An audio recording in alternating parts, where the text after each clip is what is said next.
Good morning. Northeast Window-gi news analysis ta mayam punamagbu taramna okchari. Ngasi Imphal da phone kiba pause singda phongba maruoiba pausing khananabagi damakta ekhoi studio se da lengsinduna leibiriba se oja SM JALAL President AMMOCOC ni ojabu hanmakta da taramna okchari oja. Tagachari oja. Ahan badalak chaning bidi oja ekhoi 𝐍𝐄𝐖𝐒 𝐀𝐍𝐀𝐋 mafam amada ekhoi Dr. MP Bimol Akoijamna sangsallaga yenguge tawrakanda mafam aduda leramba security force singna changba yaroi haina thingakhiba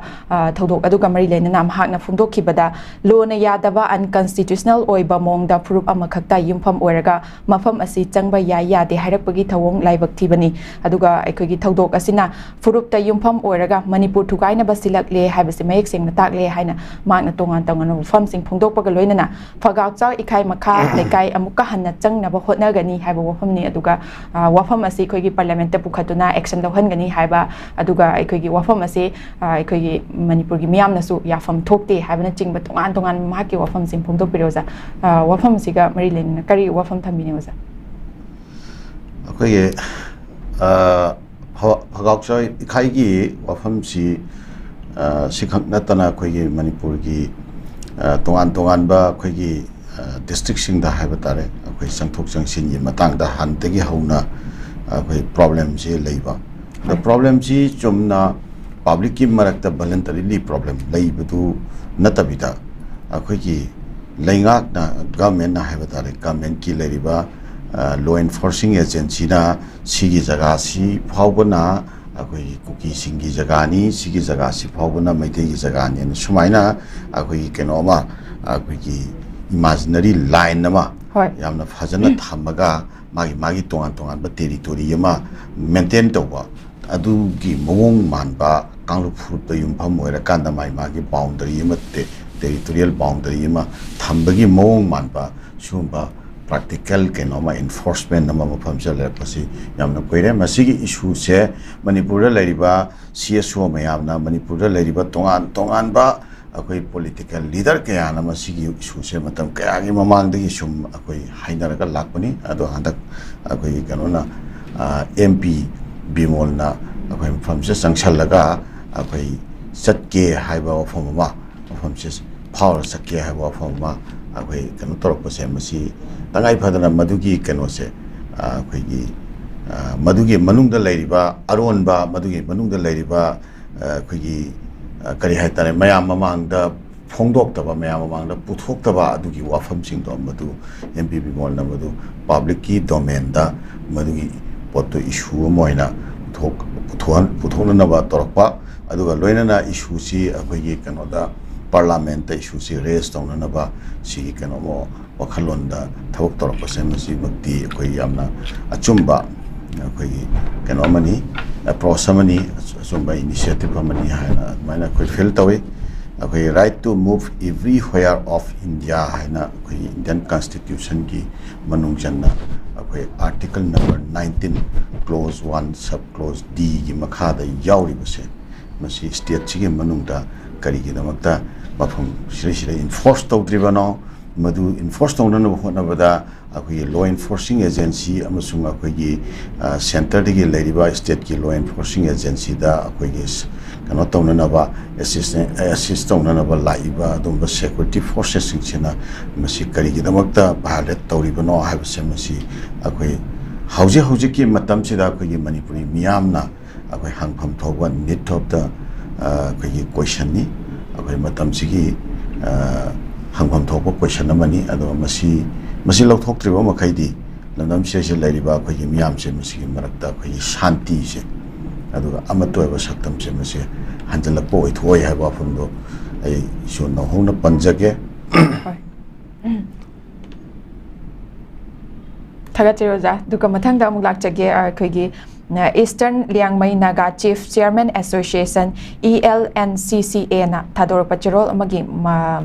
manungda wafamda ko Nagagi lamda kuki furuki oiba apamba matung ina German Road Tiger Road semduna Kangpokpi amasung Churachandpur ani samnanaba hotnariba asi chatnaba yaro haba wafam maduneuza Nagagi lamda German Tiger natraga Lion Road haina hana su leite anauba semba su yaroi puwari da su yaudaba land record da su leitaba maming ama hekta thonjinduna chatharaklabadi aikogi thabak asi anauba furuki oiba irang thokhanaba sinbani haina phongdorapa wafamni oja aikogi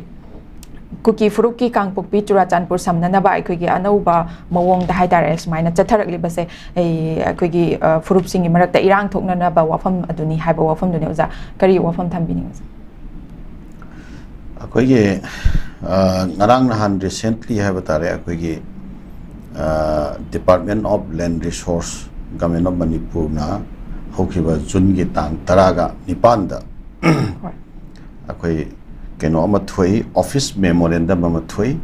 haribo office memorandum sida akoi Manipur da lairiba akoi ki keno singse land singse Manipur da lairiba keno singsi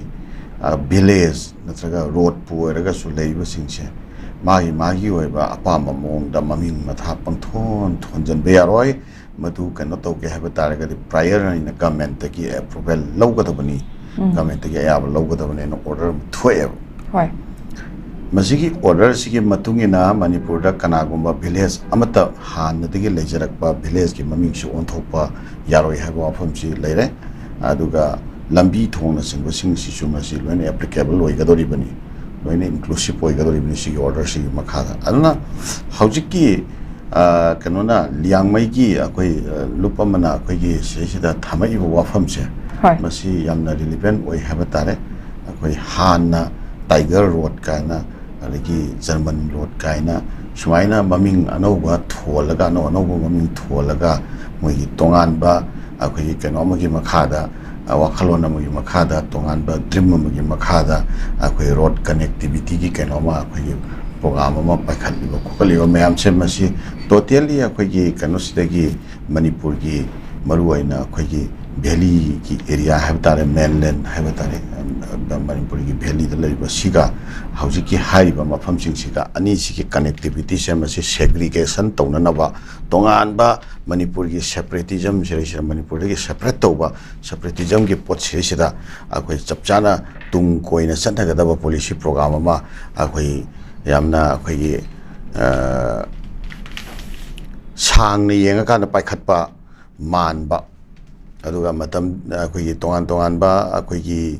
section gi leiriba Manipur gi miyam sina Manipur gi leiriba collective amsung coexistence ki akoi gi hanadagi lejarak pa amsung future gi akoi gi leiriba wakhalon se message yam chawda akoi effect to godo manba that kind of akoi connectivity system se masimakti akoi kana tawba review tawba chungani state government na yamna phajana akoi section na kana tawbiba chungani hoi akoi district inter district ki oiba connectivity system fagalhananaba tongan ba remote area singda leiba village singa akoi gi maru oiba akoi town singa aduga city ga samjanhananaba gi aduga mafam khoding makta akoi gi government ki leriba facility singse provide taunanaba gi yamna akoi gi government na paikhatpa yamna rational oiba akoi kanagumba ama kalu furup ama tatami changmi khai naiba mong nataba yamna rational oina paikhatpa adumba thabuk thongsing adubudi akoi pukning thawgadingai oi adubo akoi kanglu furup amana akoi maru oina atop akoi Manipur gi mausadi leijaraiba phunba saktam se masidagi akoi segregate tawraga makoi tonganba future gi oiba kenoma sagatnanabagi pandamda akoi road connectivity system develop tawba maming matha akoi gi lamdam sidagi puari ga sagonarakpa maming matha meyam ama koi change tawba distort tawba anauba maming matha makoina pamba heta pangai hajanba pangtok tawba sigumbagi system se masidi yamna phajana Manipur government na magi recent order masu leire masigi makhada phajana koi review tawba chumba khongthang oigani ha wa famsi thamjake Thagachari Oza aduga mathangda amuk lakjage ipa ipu haktaktagi leiraklaba yumpham amabu leite hairaklibasi yaba ngamloi haina miyoi amakhatna haibadi oinam sanathoina phongdokhiba wafam amakhatani wafam se oza aikoigi kangpokpi district ki 4000 maitai lekaidagi oinam thoithoi kauba miyoi amagi yumpham amabu mafam aduda yum leirami haibagi khudam sangdam leite haiduna Saparmena police station da gi lakhiba cherol amagi cherol asi yaningdaba phongdoktuna aikoigi protest tawbagi wafam neuza wafam asi khoigi me ahumdagi haukiba haurakhiba lansina maram oiraga cookie singna aikoigi thadokhiba mai thadokhiba yum oidoine boza yum mai thadokra matungda aikoigi Saparmena police station sina aikoi yum leirami haibagi khudam changdam leite haina wafam phongdorakoi matang neuza thodok ase kamai yengbe yaza masidi khoigi yam serious waina khoi lawba yaba serious waina khanba yaba khoi shu makha ko kani maramdi kaigino haikanda akhoi hujiki mai thadokhraba internally displaced oiraba adugumba miyoisingi magi leijariba mafam chemasidi akhoi state government na yamne strictly madu akhoi prohibit tawgadawni madu akhoi yam strictly protect tawbigadawni madu mangba su yaroi madu mangba taragadi state sida koina asa tawriba peace and normalcy restoration tawnanabagi akhoi asa tawriba khongthangse masi aremba tagani masi pungkhaba mamoi haba adugi wakhalon do thamjage maruoina Surachandpur da lairiba khoigi keno singche internet displaced person singe masagi property lam inkol se masi government na protect tobidraba then more da lairiba singchi gi keno se government na protect tobidraba adu imphal da lairiba cookie singe adugumba akhoi lam amasung yum mase hojik saunari ngai da adagi kanu tawnari ngai da khoi balance tu yamna kanna irap tori ngai matamda hoi thokhibana thokre makha tarak pasidi government na yamna strictly masi what side animaki magi leriba property singse masidi khoi protect tobi gadawani loina hojiki hairibo afamse masi kadai phaw chumi kadai phaw lali habase based on document ma masagi ba document leijaram mane ba ko adagi ani shubada magi leriba surrounding adugi akoi bada leriba miyoi singdugi magi witnesses adagi ate keno ma circumstantial evidence me amam su leram mane ba adugi me am to yam fazana government na fazana yengsan birakanda ba madu yam fazana protect tawna ba adugi khongthang government na lokhat pham thoi madu lokhat taba taragadi achauba state na chawai rang lakna ba maram oigani haba phumsi thamjage Thagachari Uza aduga makatana muklakjage Manipur State Badminton Association gi president oiriba Thongju Assembly constituency gi MLA Thongam Bisajit na phongdokhiba wafamda tangdu leita ba hek hanjilakpaga miyam gi lengak soidana lakani haiba wafam sinoza wafam asiga mari lena na akogi July gi tang kunma thoidagi su nongju mi famdi lakadawrabani uza lakadawri bisari khoi hauze sorry Manipur da president rule lairibase akoigi some extension torakpagi abagi fibam du laibra uza kari kamaina yengbe hauza masidi akoigi kano singna akoigi state sigi lairiba akoigi political leader singna akoigi thajaba haitare moina yengjaba makoigi biyeng amakak akoigi phongdokpa wafamne na adumaina feel tawi akhoi state sida leriba akhoi law and order gi situation phagatla kanda state sida popular government amon hanjalakani haibani ado masi akhoi honorable home minister of India Shri Amit Shah na parliament akhoi phongdokki bo afam amakak leichi bako maruwaina Manipur da thamiba PR se Manipur da law and order ngakpa ngamdre Manipur gi leriba law and order se maintain to bang namdre haina thanba natti haibo famse hai khrabane bako mase state sida leriba koi gi kanu sing sigi marakta BJP gi legislature sing sigi marakta adugumba leader ama puthokpa ngamdabadagi akoi haiba famse sida akoi kanu tobani PR impose tobani haibo fam leighredana ko ado hausi akoi gi kanu amana akoi gi political leader ama oibiriba Shri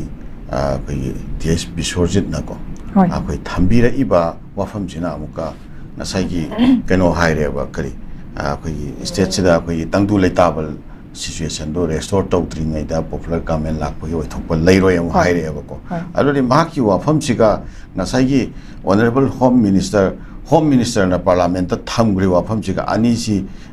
janari breva ani si contradictory oidana ko home minister na haiba na state se da law and order ngakpa ngamdre na khoi PR purakpa nate hare ado housing amuka manipur da popular government restore tausi haibada akhoi tangdu leita ba phibam laktri phawdi amu oiraroi haiba wafam am laktaragadi home minister na high kriba wafam siga housing kanona akhoi honorable Sri Biswajit na thambiri wafam siga ani sidi kitang contradictory oeba hoi honorable Biswajit na thambiri sisu manipur gida sum tangdu leita da ba akhoi manipur da sum irang purang adagi issue myam je sum sagat leita ragadi issue myam marak tu da irang marak sida government na popular government je government of India na popular government je restore to ro amu hanjal lo haidana madu ya yabado pirak tong man de haiba general observation ama oi biram badi yai madu adu manipur gi leiriba irang sidi ngasi hayeng heta thuna heta normalcy da restore to pa yaba situation amadi nateba ko madu leitring kai manipur popular government leibagi asa ude hera gadi PR se matam khara sangtok khigedori haibagi signal ama pibadona akoi oiroidra haiba wafam do madusu matangsa thamjage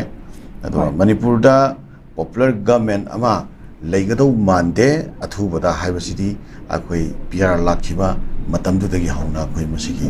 observation se masigi analytical point of view sidi akoi adom piraga akoi na laksabani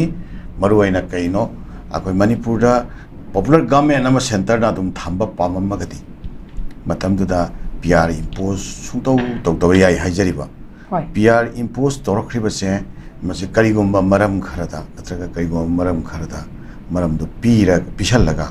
nakoi masen janadabadagini nakoi masel ki marakta leadership ki issue se solution purakpa ngamdabadagi manipur PR leibani ekhoina nate haina soina bol se koi leriba state ki legislature sing BJP ki state legislature sing ruling alliance yauriba legislature sing sida makoi court jatta bon je kaushal laga haitare ko manipur PR langshal lakpagi potama akoi phom na masi makhoina tawreba thabak sing sidagi ekhoigi analytical point of view da analytical result da masi chongthora aga lei grabo wafam ni hajariba karigoma center na PR si manipur thamba pamamdraba thamge khalamdraba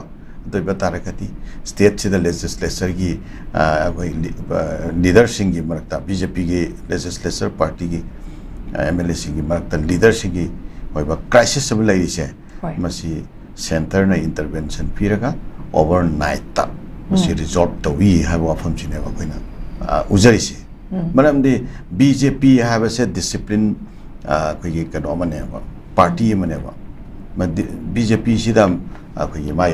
high command system leiri bane ba ko state ki leiri ba legislature sing chi ke marakta leadership ki crisis leira su center na overtake to we ai ba aduga intervention to we ai aduga leadership se resolve to we ai ba overnight to resolve to ga me ba sikari gi to no aduga 11 hour da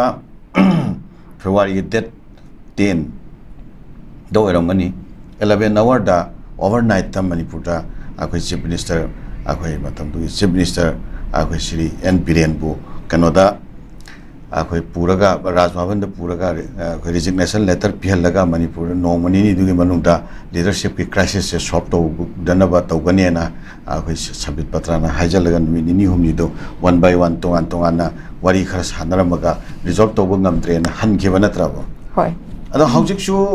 akoi leiriba state chi kano se BJP ki leader sing MLA ki bakta leiriba leadership ki crisis se center na resolve to ke khalaba overnight the resolve to wi aduga manipur da popular government hanjalange khalaba ado hayeng jo dum hanjalhalakani law and order situation dudi state ki government thamaga adugi makha da fazana center na dum dil to ke khalaga di dum torokani adu mase tawdi adu mase tawdo su mandi khoina su khanbada ko hoi akoi popular government se lagadi afabani akoi mayamna madu pami miyamna madu pami ꯑꯩꯈꯣꯏꯒꯤ popular ꯒꯚꯔꯟꯃꯦꯟꯠꯁꯦ ꯂꯩꯇꯕꯅ ꯃꯔꯝ ꯑꯣꯏꯔꯀꯥꯟꯗ ꯑꯩꯈꯣꯏꯒꯤ ꯐ꯭ꯌꯨꯆꯔꯁꯤ ꯌꯥꯝꯅ ꯑꯩꯈꯣꯏ hamper ꯑꯣꯏꯔꯛꯀꯗ꯭ꯔꯥ ꯑꯩꯈꯣꯏ future ꯌꯥꯝꯅ ꯑꯦꯄ꯭ꯔꯦꯟꯁꯟ ꯂꯩꯔꯛꯀꯗ꯭ꯔꯥ ꯍꯥꯏꯕꯒꯤ ꯑꯩꯈꯣꯏꯗ ꯑꯀꯤꯕ ꯂꯩ ꯑꯃꯁꯨꯡ ꯁꯦꯟꯇꯔꯒꯤ ꯊꯧꯑꯣꯡꯁꯦ ꯃꯁꯤꯗꯤ ꯃꯅꯤꯄꯨꯔꯗ ꯄꯣꯄꯨꯂꯔ ꯒꯚꯔꯟꯃꯦꯟꯠ ꯔꯦꯁꯇꯣꯔ ꯇꯧꯕꯒꯤ ꯊꯧꯑꯣꯡ ꯃꯥꯟꯗꯦ ꯊꯧꯑꯣꯡ ꯎꯗꯦ ꯑꯗꯨꯝ ꯂꯩꯔꯤꯕ ꯂꯦꯖꯤꯁꯂꯦꯆꯔꯁꯤꯡꯁꯤ ꯑꯩꯈꯣꯏ ꯂꯤꯗꯔ ꯄꯨꯊꯣꯛꯑꯒ ꯅꯠꯇ꯭ꯔꯒ ꯈꯜꯂꯒ ꯁꯦꯟꯇꯔꯅ ꯃꯥ ꯈꯜꯂꯛꯑꯒ ꯑꯩꯉꯣꯟꯗ ꯈꯔ ꯍꯦꯟꯅ ꯌꯥꯕꯤꯕ ꯃꯥꯜꯂꯤ ꯑꯩꯉꯣꯟꯗ ꯈꯔ ꯍꯦꯟꯅ ꯊꯥꯖꯕꯤꯕ ꯃꯥꯜꯂꯤ ꯑꯩꯉꯣꯟꯗ ꯈꯔ ꯍꯦꯟꯅ ꯑꯁꯥ ꯇꯧꯕ ꯃꯥꯜꯂꯦꯅ ꯃꯥꯒꯤ ꯃꯑꯣꯡꯁꯤ ꯑꯁꯥꯁꯤ ꯁꯨꯝ ꯊꯝꯃꯒ ꯑꯩꯈꯣꯏ ꯄꯣꯄꯨꯂꯔ ꯒꯚꯔꯟꯃꯦꯟꯠꯁꯤꯃꯛꯇꯤ ꯔꯦꯁꯇꯣꯔ ꯇꯧꯔꯛꯅꯕꯒꯤ ꯈꯣꯡꯊꯥꯡ ꯂꯥꯛꯑꯣꯏꯗꯣꯔꯤꯕ꯭ꯔꯥ ꯂꯥꯛꯀꯗꯧꯕ ꯃꯥꯟꯗꯕ꯭ꯔꯥ ꯍꯥꯏꯕꯁꯦ ꯃꯁꯤ ꯑꯩꯈꯣꯏ ꯉꯁꯤꯁꯨ ꯑꯃꯨꯛ ꯃꯁꯤꯒꯤ ꯋꯥꯐꯝꯁꯦ ꯅꯧꯍꯧꯅꯅ ꯑꯃꯨꯛ ꯑꯩ ꯄꯟꯖꯒꯦ ꯍꯣꯏ ꯊꯥꯒꯠꯆꯔꯤ ꯑꯣꯖꯥ ꯑꯗꯨꯒ ꯐꯣꯔꯦꯁꯠ ꯑꯦꯔꯤꯌꯥꯗ ꯐꯣꯔꯦꯁꯠꯀ ꯃꯔꯤ ꯂꯩꯅꯗꯕ ꯊꯕꯛ ꯃꯔꯤ ꯂꯩꯅꯕ ꯊꯕꯛ ꯇꯧꯒꯦ ꯍꯥꯏꯔꯕꯗꯤ ꯗꯤꯄꯥꯔꯠꯃꯦꯟꯠꯀꯤ ꯑꯌꯥꯕ ꯂꯧꯒꯗꯕꯅꯤ ꯑꯌꯥꯕ ꯌꯥꯎꯗꯅ ꯎꯃꯪ ꯀꯣꯛꯊꯣꯛꯄ ꯑꯃꯁꯨꯡ ꯆꯤꯡꯂꯩꯄꯥꯛ ꯂꯧꯊꯣꯛꯄꯅꯆꯤꯡꯕ ꯂꯣꯒꯤ ꯋꯥꯡꯕꯒꯤ ꯊꯕꯛ ꯇꯧꯔꯕꯗꯤ ꯆꯩꯔꯥꯛ ꯐꯪꯐꯝ ꯊꯣꯛꯏ ꯍꯥꯏꯅ ꯆꯤꯐ ꯀꯟꯖꯔꯕꯦꯇꯔ ꯑꯣꯐ ꯐꯣꯔꯦꯁꯠ ꯂꯣꯡꯖꯝ ꯖꯣꯏꯀꯨꯃꯥꯔꯅ ꯐꯣꯡꯗꯣꯛꯈ꯭ꯔꯦ ꯋꯥꯐꯝ ꯑꯁꯤ ꯑꯩꯈꯣꯏꯒꯤ ꯎꯃꯪ ꯀꯣꯛꯊꯣꯛꯄ ꯑꯃꯁꯨꯡ ꯆꯤꯡꯂꯩꯄꯥꯛ ꯂꯧꯊꯣꯛꯄꯅꯆꯤꯡꯕ ꯂꯩꯕ ꯇꯥꯔꯒꯗꯤ ꯑꯩꯈꯣꯏꯒꯤ ꯆꯩꯔꯥꯛ ꯐꯪꯐꯝ ꯊꯣꯛꯑꯦ ꯍꯥꯏꯕ ꯋꯥꯐꯝꯗꯨꯅꯤ ꯑꯣꯖꯥ ꯁꯨꯃꯥꯏꯅ ꯂꯣꯅ ꯌꯥꯗꯕ ꯃꯑꯣꯡꯗ ꯎꯃꯪ ꯀꯣꯛꯊꯣꯛꯄ ꯀꯌꯥ ꯑꯃꯁꯤꯅ ꯑꯩꯈꯣꯏꯗ ꯉꯥꯏꯍꯥꯛ ꯂꯩꯇꯅ ꯑꯩꯈꯣꯏꯒꯤ ꯑꯋꯥꯕ ꯀꯌా ꯑꯃ ꯑꯩꯈꯣꯏꯒꯤ ꯈꯜ ꯀꯥꯏꯊꯔꯛꯄꯗꯒꯤ ꯊꯦꯡꯅꯔꯤꯕ ꯈꯨꯗꯣꯡꯆꯥꯗꯕ ꯀꯌా ꯑꯃꯁꯨ ꯂꯩꯔꯤꯕꯅꯤ ꯑꯣꯖꯥ ꯈꯣꯡꯊꯥꯡ ꯂꯧꯈꯠꯂꯛꯂꯤꯕ ꯈꯣꯡꯊꯥꯡ ꯑꯁꯤꯅ ꯏꯐꯦꯛꯇꯤꯕ ꯑꯣꯏꯔꯤꯕ꯭ꯔꯥ ꯍꯥꯏꯕ ꯋꯥꯐꯝꯗꯨꯅꯤ ꯏꯐꯦꯛꯇꯤꯕ ꯑꯣꯏꯔꯒꯗꯤ ꯑꯩꯈꯣꯏꯗ ꯅꯨꯡꯉꯥꯏꯇꯕ ꯀꯌా ꯑꯃ ꯊꯣꯛꯂꯤꯕ ꯃꯌꯥꯝꯁꯤꯁꯨ ꯑꯗꯨꯝ ꯀꯟꯕ ꯉꯝꯒꯅꯤ ꯍꯥꯏꯕ ꯋꯥꯐꯝꯗꯨꯅ ꯑꯣꯖꯥ ꯀꯔꯤ ꯋꯥꯐꯝ ꯊꯝꯕꯤꯅꯤ ꯍꯧꯖꯤꯛꯀꯤ ꯒꯚꯔꯟꯃꯦꯟꯠꯀꯤ ꯋꯥꯐꯝꯁꯦ ꯍꯣꯏ ꯃꯁꯤ ꯂꯣꯗꯕꯨꯗꯤ ꯑꯗꯨꯝ ꯂꯩꯕ ꯑꯗꯣ ꯂꯣꯁꯤ ꯏꯟꯐꯣꯔꯁ ꯇꯧꯔꯤꯕ꯭ꯔꯥ ꯇꯧꯗꯕ꯭ꯔꯥ ꯍꯥꯏꯕꯗꯨꯒꯤ ꯀꯣꯏꯁꯟꯅꯤꯗ ꯑꯩꯈꯣꯏꯒꯤ ꯃꯥꯡꯗ ꯂꯩꯔꯤꯁꯦ ꯒꯚꯔꯟꯃꯦꯟꯠꯀꯤ ꯍꯧꯖꯤꯛ ꯋꯥꯔꯤꯕ ꯋꯥꯐꯝꯁꯦ ꯃꯁꯤ ꯑꯩꯈꯣꯏꯒꯤ ꯇꯨꯠꯂꯦꯁ ꯇꯥꯏꯒꯔ ꯅꯦꯜꯂꯦꯁ ꯇꯥꯏꯒꯔ ꯑꯗꯨ ꯇꯥꯒꯗꯧꯔꯤꯕ꯭ꯔꯥ ꯒꯚꯔꯟꯃꯦꯟꯠꯅ ꯁꯦꯝꯖꯕ ꯃꯁꯥꯒꯤ ꯑꯥꯏꯟꯁꯦ ꯃꯁꯤ ꯀꯅꯥꯒꯨꯝꯕ ꯒ꯭ꯔꯨꯞ ꯑꯣꯐ ꯄꯤꯄꯜꯁ ꯅꯠꯇ꯭ꯔꯒ ꯀꯅꯥꯒꯨꯝꯕ individuals or नत्रगा कनागुम्बा अखोगी लमेन तुहेनबा any particular मियोई खरना नत्रगा section of peoples खरना सुंबा थवक्सी तौरेना खलसे मसिदा गवर्नमेंट ना कमाइना मसी हैंडल तौरिबगे कमाइना रेस्पॉन्स तौरिबगे कमाइना मदुगी लेरिबा लॉ सिंगसे स्ट्रिक्टली इन्फोर्स तौदनबा खोंथांग पाइखतिबगे मसिनेबा ख्वाइदि हेना मरु ओइबा क्वेश्चन से स्टेट सिदा अखोगी ngasi mayoknariba अखोगी conflict situation मैम से मसी हौरक फम से करी नो मसी के हौरक फम से द मरुओइना लैरिबा निंगदोन पोमनरिबा अदुगा थाजनद्रिबा पेनद्रिबा मसी की मैम से कराइदगी थोरक पनो कराइदे हौरक पनो अदुगा स्टेट से द लैरिबा मियाम सिना कोई मागे पर्टिकुलर कांगलुप की मियाम सिंगसिना कोई लॉ से खुद द पायरगा तौरिबा थबक सिंगसे मसी गवर्नमेंट अमा पानबगी कइनोराबा मोंगलाबा अखोई डिफोरेस्टेशन हाइबसे लॉ गी मायोक्तने हाइबसे मसे अनौबो नथि हाबो होय हानदगी हौना फॉरेस्ट राइट एक्ट अदगी फॉरेस्ट कंजर्वेशन एक्ट तोंगान में एक मैम खक्ता फॉरेस्ट से प्रोटेक्ट तौदनबगा मरी लेनबा यामना अकन आइन मैम सेमगा लाइएबा ngasi फोबा ब्रिटिश इंडिया के मतमदगी हौना 1927 दगी हौना मणिपुर अखोगी कनो से फॉरेस्ट राइट एक्ट से मसी अखोई चतरगा लाखरबनेबा अनि मखा तरगो फॉरेस्ट कंजर्वेशन एक्ट द चिंग तोंगान बे एक मैम पास तौदना असिगी एक सिंगसिदा प्रोविजन मैम एमेंड तौदना मथंग फॉरेस्ट सिम तो करमना कनगदगे हाइबगी कनो मैम आइन मैम लाखरेबा आई मदुगी आइन सिंग न होना पनबगी मतम दुदी लौजररोइगे 1980 दगी हौजिक फावदा 2011 फावदा several times में कोई फॉरेस्ट राइट एक्ट अमसुंग फॉरेस्ट कंजर्वेशन एक्ट सिगी अमेंडमेंट मैम लैग्रेबा मसी करिगिनो हाइबा मतमदा फॉरेस्ट हाइबसी मसी ख्वाइदगे हेन्ना मरु ओयेबा कोई मियोइबगे लाइफ सि हिंगबा मतमदा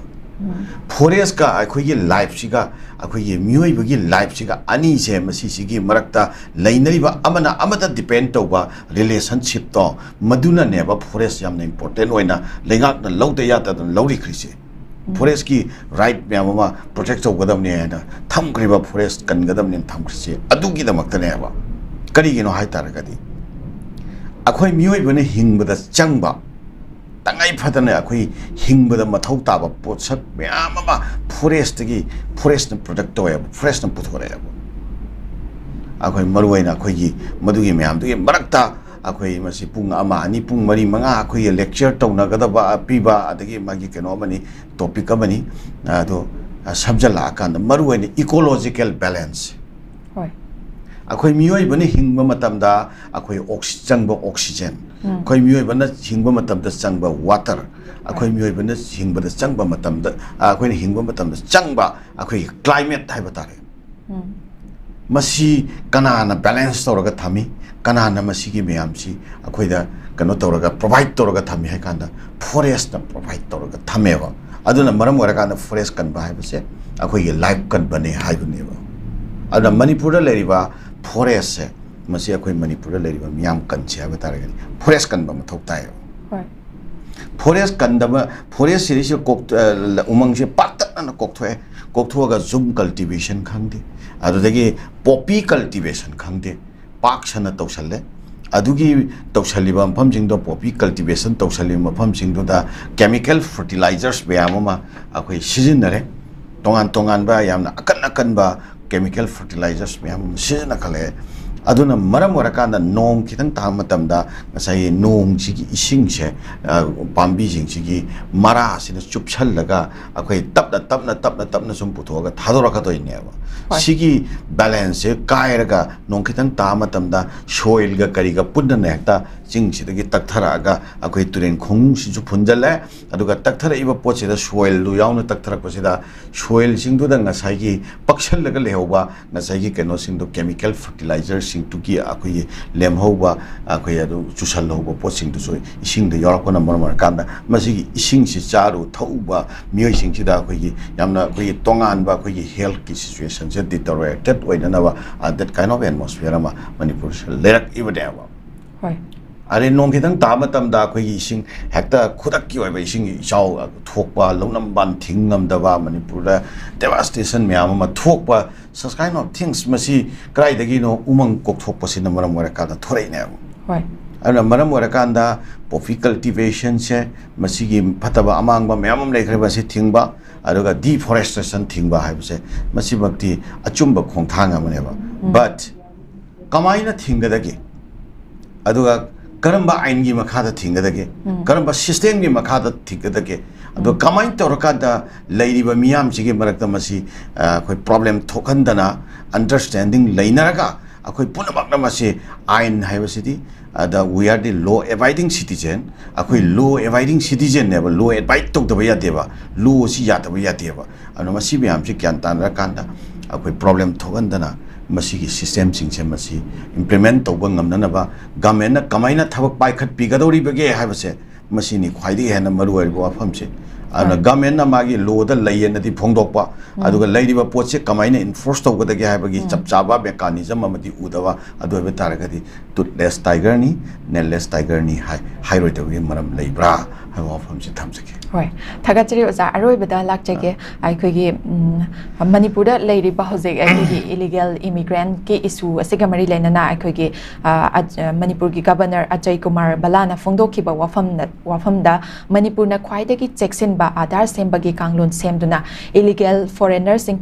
tingbagi thabak chathagadori haiba wafam sinoza illegal immigrant tingnabagi khongthang singi manungda mamang da so ai fingerprint aduga ai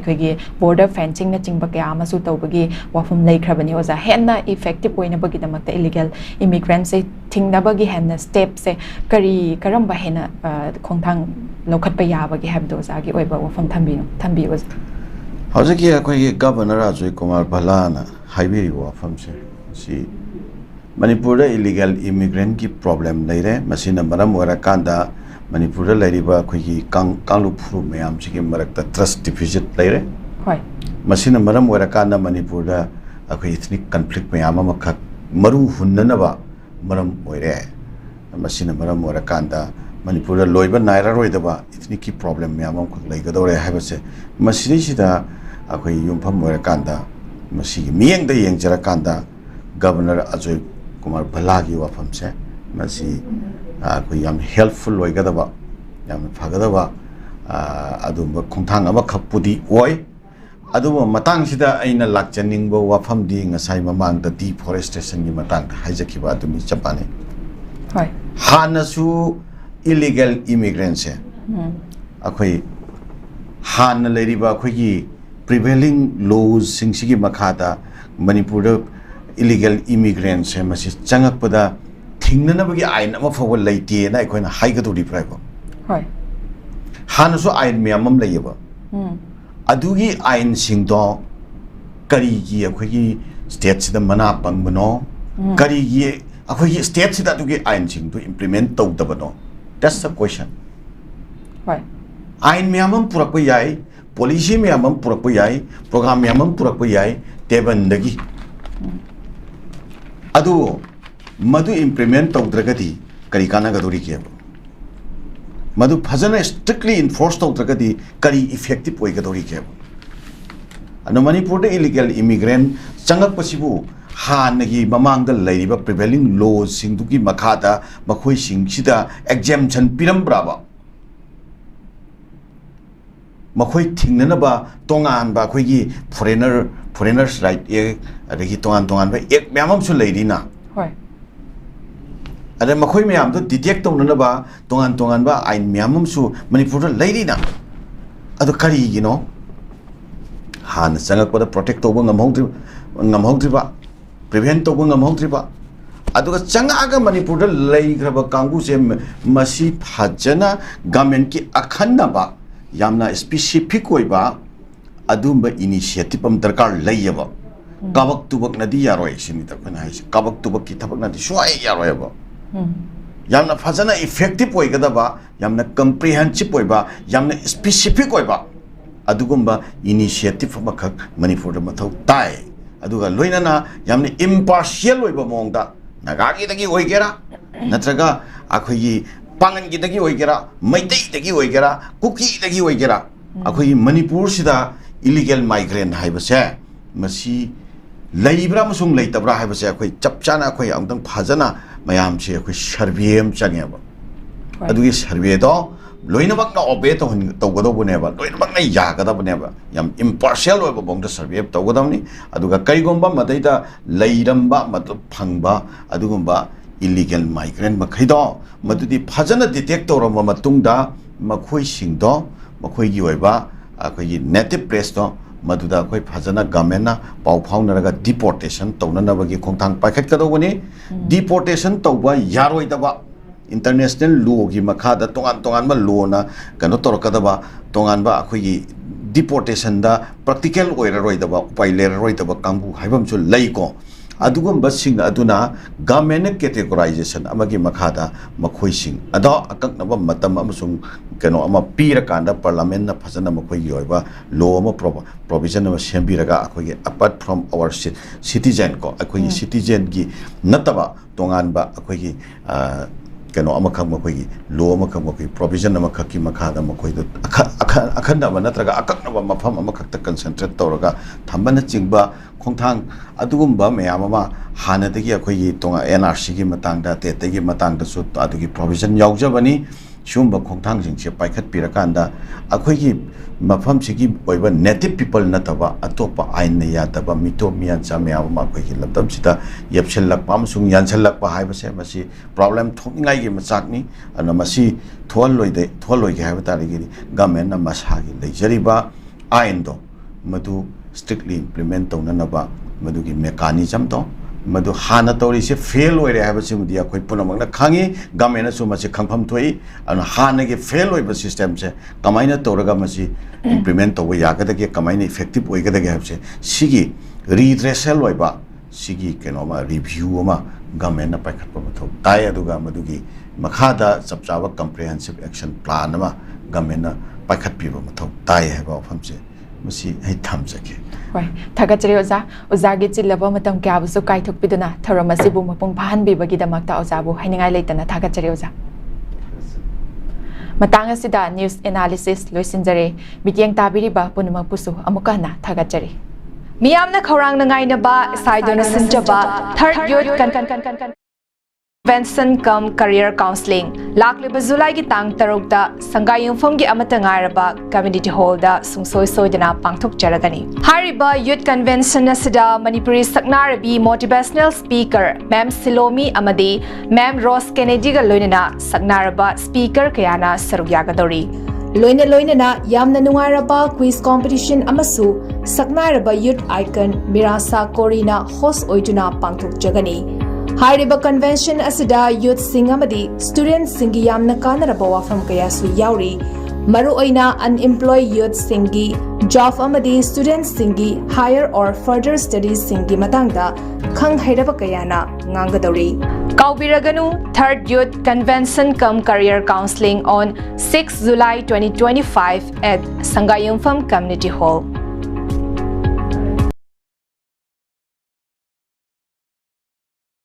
Hakchang phana thamge hairabadi iramda masimakta leiba khwaidagi pharaba hospital singi manungda ama oiriba Babina Hospital leijari mafam asida thajaba yaraba amadi sel yamna changdana specialty kun henbada ana layeng bagi khudong chaba pizari pediatrics cardiology cosmetic surgery amadi specialty makal makha kayada aikhoigi specialist singna marik chumna thawai hakchang yauna layeng jari aduna state wangmada amuk kari gi chatlugani aikhoigi manipur da su hogikti awang bathaki health care fanglabada matam mangan biraganu sel hena tingan biraganu aikhoigi specialist singdagi malemgi apaba thaki layeng patak yumpham oiba service lobiyu Babina Hospital where hope meets compassion akupa marol gidamak Babina Hospital Sajiwa Jail Road Khabai Soi Imphal East lengsin birau natraga aikhoigi phone number 6909390666 ta call tobirau Hakchang phana thamge hai Welcome to Uttaranchal University, where dreams take flight and futures are shaped.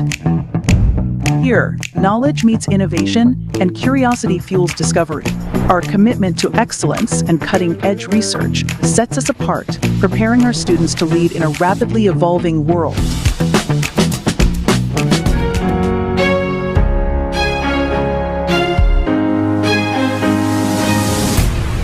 पैसा यामना लेजतबा मी सिंगी हदि लाइरब सिंगी दमक्तदि यामना खुदों साइ कोन tuition fee P हादुना सिदा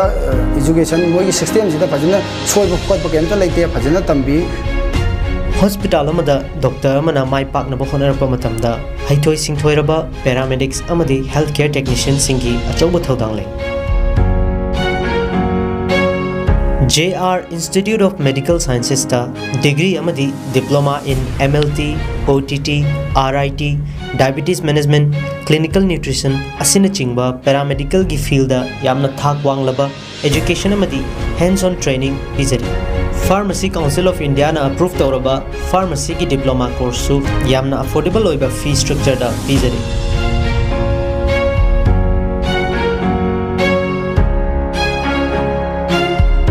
आईसीओजे paramedical की OTT department दा semester exam थाजरी के hostel visit की खुदों चाबा हम लेरेको अदुगा मना अखोन tuition fee P हादुना सिदा एजुकेशन मोगी सिस्टम सिदा फजना सोइबो फुकत पकेमता लेते फजना तंबी इसागी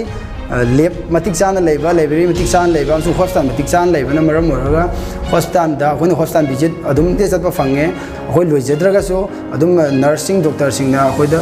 लीड तौबीरगा को अखोयदा ताकपीदना याम एक्सपीरियंस अदुगी एक्सपीरियंस याम लेजे अनंगस हौजिक फाउबा second semester तमकपसिदा अगोंदा कैमता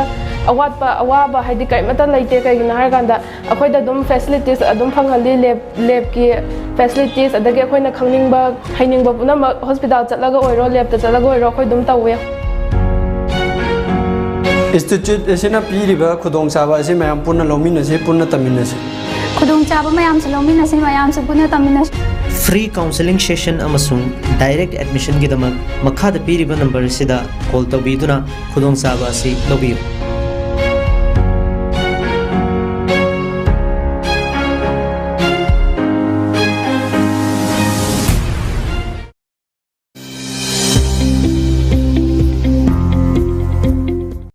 Welcome to Uttaranchal.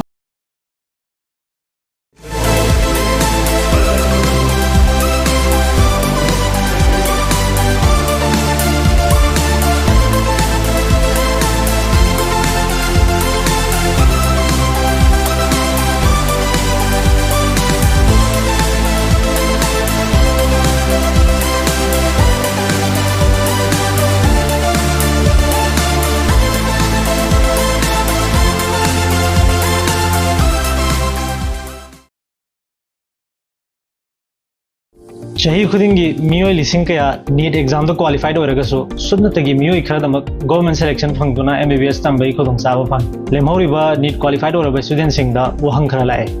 makhoi ne MBBS tambagi manglanji mangphang roidra makhoi gi damak lambi amata leitrabra lairaba mahairoi sing na karam na MBBS tambai agani foreign da chatuna MBBS tamnari se kayagi matik lubagi haibana chingba wahang mayam lai wahang singsi gi pawkham adu poduna lachare adom na NEET qualified oiraba malem gi tongan tongan mafam kaya da government college kaya amada admission tobai khudong chaba do poduna lachare sel gi khudong chadaba mahairoi singna education loan gi mateng lauduna MBBS tambai khudong chaba so leijagani chahi kun hena mahairoi lising kaya Russia China Kazakhstan Uzbekistan amadi Bangladesh yauna tongan tongan balaibak singda MBBS admission da mangjil thana mateng pangduna laklaba JR International Education Consultant da lengsin biro FMG natraga next exam gi damak foundation coaching facility su leigani aduga entire notice manung da best FMG exam results uthoktuna lakliba consultancy amani akupa detail gi damak pi number se contact tabiyo natraga notice window TV building da lengsin